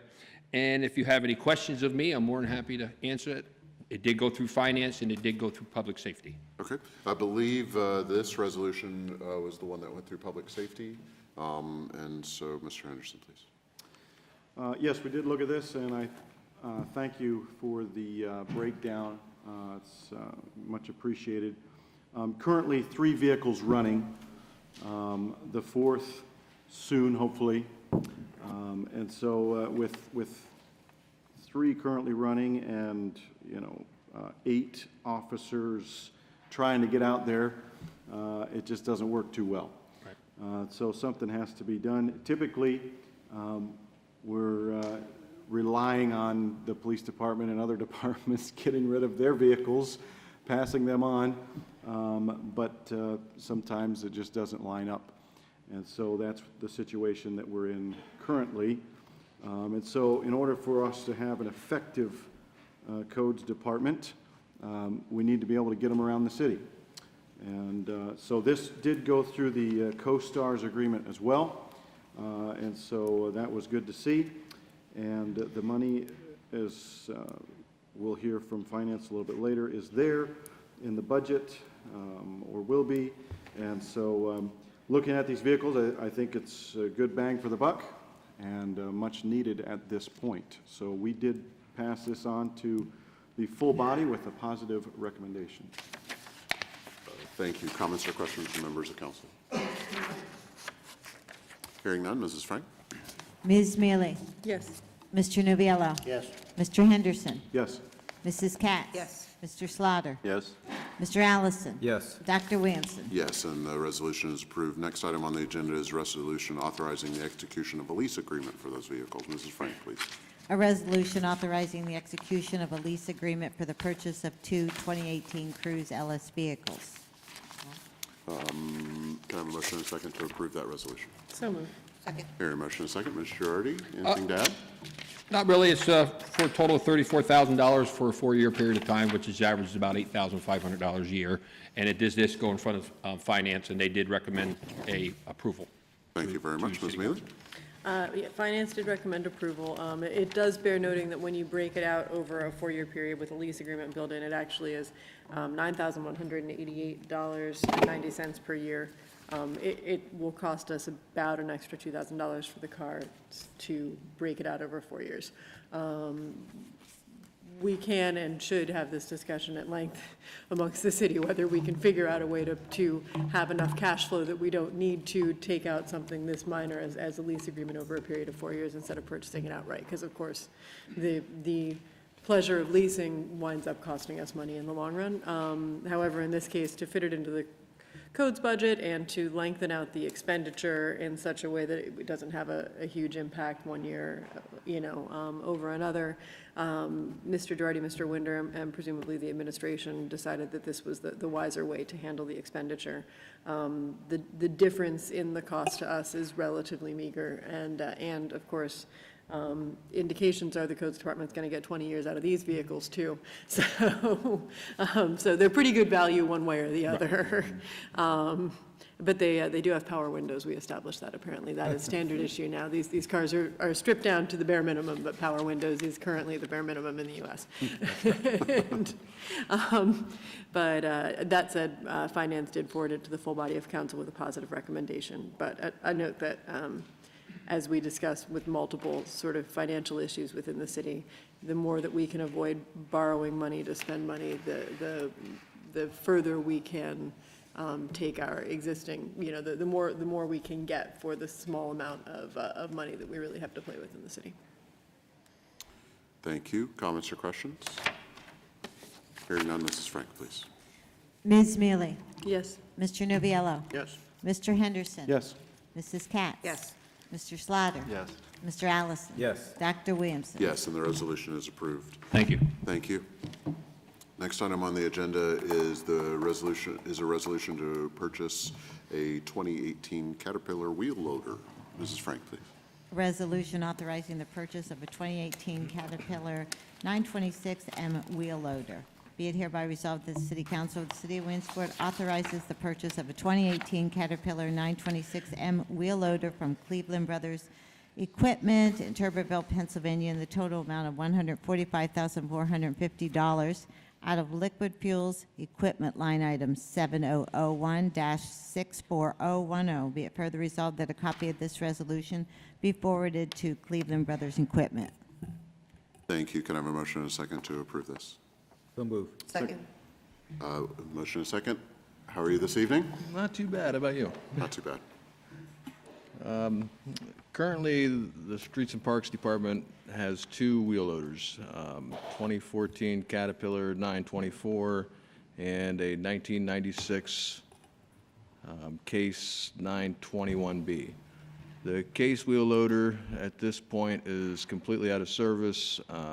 Essentially, it needs a new engine.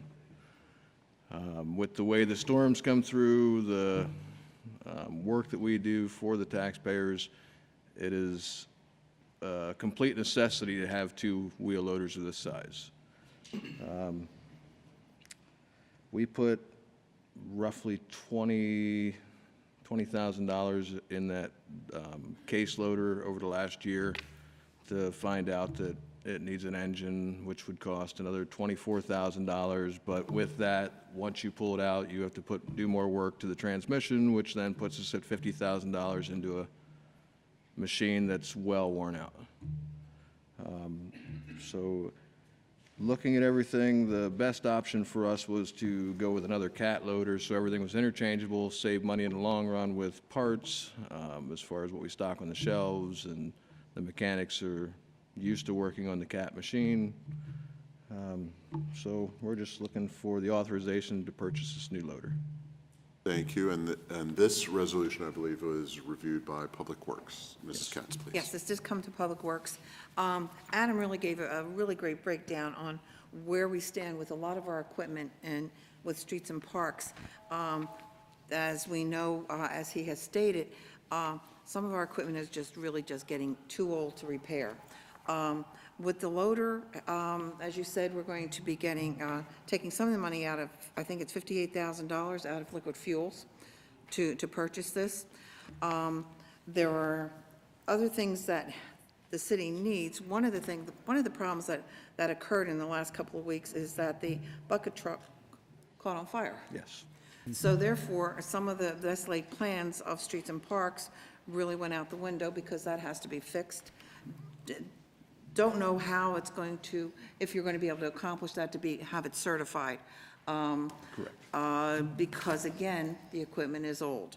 One of the other things that the city needs is the purchasing of a loader, a roller, and the tractor. We really have to look at how we're dealing with a lot of our, we talk about our infrastructure, but a lot of our physical infrastructure as far as our trucks and every other vehicle that is needed to keep our city running is getting old. And we're going to have to start putting money aside for a lot of these pieces of equipment, because you have to have, first of all, safe equipment to work with, and you just look at the total picture of what is going to be needed in the next couple of years. Adam is really doing a really good job as far as interchanging his parts. A lot of the repairs in the city are being done in-house. A lot of the financials that are being used are for parts. I mean, we should be really thrilled with what he's accomplishing in that respect. He's fixing up the spray painter to take care of the codes car. So there's a lot of things that are being done in-house to save money. And we do have to go for this, the loader at this point. It is well needed, and he has done his best pricing as possible with this. So this, we approve this to pass it on to full body of council with a positive recommendation. Thank you very much. Any comments or questions from members of council? Mr. Allison. I just add to that for a number of years, Streets and Parks kept vehicles, held on as long as they could to help at budget time, and it was appreciated, but at some point, then those need replaced, and we saved money at that time by not having to spend it, but in the end, you're going to spend it regardless. So it's another example of why it's important to budget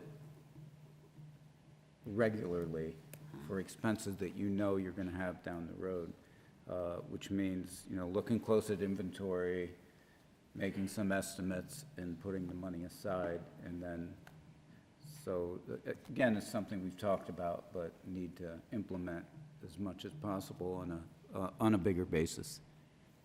Agreed. Other comments? Mrs. Katz? One thing I do want to add is, with all the storms that we've had in the last week, I really want to acknowledge, and I think we all have acknowledged what Streets and Parks has done to keep our city safe, clean, and doing their best. I mean, with the storm, they had three progressions here. They had rain, sleet, and ice, and snow. I mean, it was a hard weekend for our Streets and Parks, and we've all commended how you did a great job, and we all thank you. Thank you. Thank you. Other comments or questions? Hearing none. Mrs. Frank? Yes. Mr. Nubiallo. Yes. Mr. Henderson. Yes. Mrs. Katz. Yes. Mr. Slaughter. Yes. Mr. Allison. Yes. Dr. Williamson. Yes, and the resolution is approved. Next item on the agenda is a resolution authorizing the execution of lease agreement for the Caterpillar. Mrs. Frank, please. A resolution authorizing the execution of a lease agreement for the purchase of a 2018 Caterpillar 926M wheel loader. Can I have a motion and a second to approve the resolution? So moved. Second. Hearing a motion and a second. Mr. Winter? This would be a 5-year lease agreement, annual payments of $31,531.30, starting in 2018, ending in 2022. This would be funded out of liquid fuels, line item numbers 7001, 64010. It took a lot of trying to work the numbers to figure out how to best purchase this piece of equipment. Financing is our best option only because of the depleting fleet that we have. I guess the best number to tell you is I looked at, we did our annual report for liquid fuels for 2017. In 2017, we put $98,000 into vehicle repairs for the streets department alone. So with being able to stretch this money in liquid fuels through financing them, it's going to lower our cost of vehicle maintenance greatly. Just a little bit of insight with liquid fuels, we're allowed up to $180,000 to be used for equipment. At this point, we can increase that by $40,000 if we can lower the vehicle maintenance cost. If we can't lower that, then we can't really move any money around, because if we try to take money from anywhere else, you're basically taking it from street repair, catch basin repair, all other critical things that we need in the city. So I believe financing is our best option. This did go in front of finance and was given a positive recommendation. Thank you very much. Ms. Mealy? Yeah, this continued the discussion, or I guess maybe actually began the discussion at Finance the other day about the merits of financing in a tight budget versus paying for something outright and not paying to borrow the money effectively. The Caterpillar will cost us about an extra $12,000 because we're financing it out over the course of 5 years. That said, it does allow us to make perhaps better use of our liquid fuels money by extending, that is to say, utilizing multiple years of funding and being able to get needed newer equipment into streets and parks more quickly than we would have been able to otherwise. That is to say, lowering maintenance costs within the department by acquiring more new equipment more quickly, and therefore realizing a little bit of savings and on the other end in our liquid fuels budget.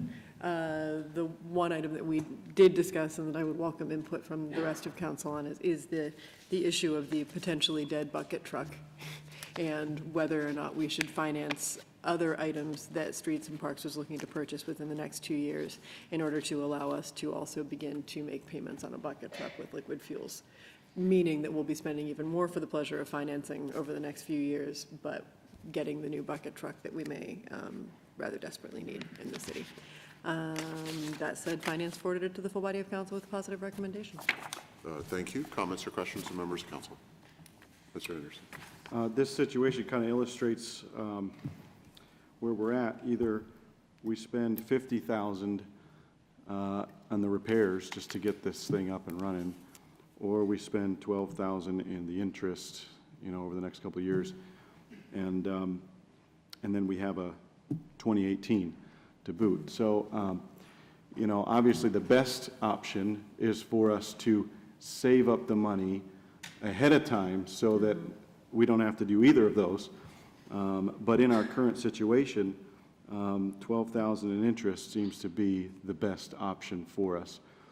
And going forward, as we consider that bucket truck, we're going to have to consider that same philosophy, I would assume, because our fleet is getting older. I do appreciate the breakdown of the entire fleet that Adam gave us at Public Works, and it was very informative, good for us to see just exactly where we're at. And when you look at that breakdown, yeah, we're going to be in need, and so we're going to have to make some of these hard decisions.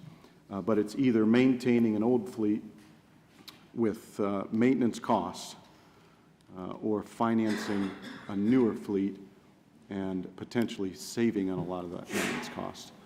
And to me, it seems at this point a no-brainer for us. Thank you. Other comments or questions? One of the things I would like to pass on is my thanks for the careful explanation of your thoughtful planning. I can really see the effort that you and your team put in together to figure out how to best meet your needs and how to do it in a way that's affordable within, our tight budgetary constraints. Not all the solutions are preferred solutions, but they're practical solutions, and then your communication and seeking our input on those solutions is much appreciated. So thank you. If there are no other comments, Mrs. Frank, on the resolution, please. Ms. Mealy? Yes. Mr. Nubiello? Yes. Mr. Henderson? Yes. Mrs. Katz? Yes. Mr. Slaughter? Yes. Mr. Allison? Yes. Dr. Williamson? Yes, and the resolution is approved. Next item on their agenda, if I've got this correctly, correct, is the resolution to authorize submission of a 2018 five-star urban water the grant. Mrs. Frank, please, could you read that better than I can? Resolution to authorize submission of a 2018 five-star and urban waters restoration grant. Thank you Not very too much better. Can I have a motion and a second for this resolution, please? So move. Second. Hear a motion and a second. Ms. Halliday, how are you again? I'm good, how are you? Good.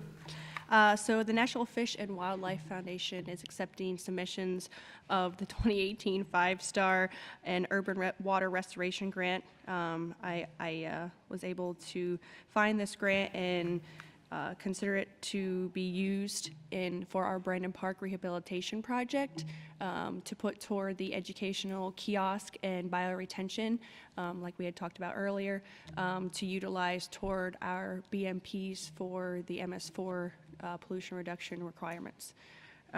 This was this was recommended by the Public Works Committee. Thank you. Mrs. Katz? Yes, we talked about what's going to go on in Brandon Park, and Rebecca looking for this grant. From what I remember with this, with the bioretention pond, you're looking for $30,000 as a match? Correct. And it's a one-to-one match. And yes. that would come from the Fish and Wildlife and Foundation. And we are federally mandated for clean water, which doesn't make sense. We should be looking for clean water, but it's federally mandated for that. So, but if we can get this grant, it will help tremendously with the project with going forward with Brandon Park. What did we discuss with the 60,000? I can't remember what the 60,000 for. Is that the whole project for the retention pond? That's not the whole entirety of the project, but the entirety of the project for Brandon Park, we have $500,000 in total. $250,000 from DCNR, and then the $250,000 from our CDBG match. So this $60,000 will just go toward the kiosk and the bioretention. So then that other $500,000 we could utilize toward more of the nature play or possibly the tennis courts. So the 60,000 was for the retention pond and the kiosk? Yes. But we pass this on to the full body of council with a positive recommendation. Thank you very much. Comments or questions from members of council? Ms. Mealy? Just that, a random question, but with the kiosk, are we looking at making certain that it can be either easily updated or will not go out of date all that quickly? I always worry when having gained a little more insight in my years on council, when we spend money on something like that, so often those things wind up out of date pretty fast. And I don't know, I guess just an encouragement if we do wind up with funding for it, to make sure that it's something that we can easily keep up to date and maintain. Yep, that's a great thought. I will definitely take that back to myself as well as Stephanie and Jesse with Saul Schaefer to let them know that's something that we want to consider when we are designing. Right now, we are working with them for the conceptual design for Brandon Park, so I'll definitely let them know that we want that to be interchangeable as time goes on. Thanks. I'm really excited about this project. I think it'll be a really nice addition to the park. But I just wanted to make sure it's something that we don't become unable to keep up as we move forward in any aspect, so, okay. Thank you. Other comments or questions? Mr. Anderson? In Public Works, we were talking about the likelihood of our getting this grant, and I thought it was interesting that it was brought up that perhaps the presence of a frog in our park may help us to get this, and we're not sure if it will happen or not, but I think that's interesting. Just in the middle of our city, there's incredible life right there, and perhaps an endangered frog as well. So we're thankful to apply for this, and hopefully that little frog will come through for us. Are there any crows there? No, but there should be, Randy. Other comments or questions from members of council? Hearing none, Mrs. Frank on the resolution, please. Ms. Mealy? Yes. Mr. Novello? Yes. Mr. Henderson? Yes. Mrs. Katz? Yes. Mr. Slaughter? Yes. Mr. Allison? Yes. Dr. Williamson? Yes, and the resolution is approved. Thank you. Thank you very much. Next item on the agenda, I believe, is certificates of appropriateness. We have one item this evening, 949 Vine Avenue, where they'll be removing old siding, repairing the siding that's underneath with historically appropriate siding, adding insulation, gutters, and painting the clapboard that exists there in Amherst gray, which I can picture much better than most of the color descriptions that we often see, as well as some ivory and white. Can I have a motion and a second to approve this certificate? So moved. Second. Did I hear a second? Second. Second, thank you. Are there any comments or questions on this certificate? Hearing none, Mrs. Frank, please. Ms. Mealy? Yes. Mr. Novello? Yes. Mr. Henderson? Yes. Mrs. Katz? Yes. Mr. Slaughter? Yes. Mr. Allison? Yes. Dr. Williamson? Yes, and their certificate is approved. Next item on the agenda is accept for filing. We have the Veterans Memorial Park minutes of November 2017, Finance Committee meeting minutes of November 15th, 2017. Can I have a motion and a second to approve those for filing? So moved. Second. Hearing a motion and a second. Any comments or questions? Hearing none, Mrs. Frank? Ms. Mealy? Yes. Mr. Novello? Yes. Mr. Henderson? Yes. Mrs. Katz? Yes. Mr. Slaughter? Yep. Mr. Allison? Yes. Dr. Williamson? Yes, and those are accepted for filing. Next item on the agenda is announcements. Immediately following this council meeting, there will be an executive session for the purposes of negotiation and litigation. The next regularly scheduled city council meeting will be held on Thursday, February 1st at 7:30 here in council chambers. Other upcoming meetings include Monday, January 22nd at noon, Planning Commission, 3:30 ERC meeting, 5:30 the Government Study Commission. On Tuesday, January 23rd at 4 p.m. is the Brandon Park and Shade Tree Commissions. Tuesday, January 30th at 1 p.m. is Finance Committee, 2:30 p.m. is Public Works, 3:30 p.m. is Public Safety, 7 p.m. is Citizen Corps. On Thursday, February 1st, we get back here, as I said, for the regular council meeting. That brings us to the end of our agenda. Are there any comments from members of council? Hearing none, Mr. Mayor, you or your administration? Thank you. Any comments from the general public? Hearing none, I'll entertain a motion to adjourn. So moved. Second. Hearing a motion, a second. All in favor? Aye. Thank you, everybody.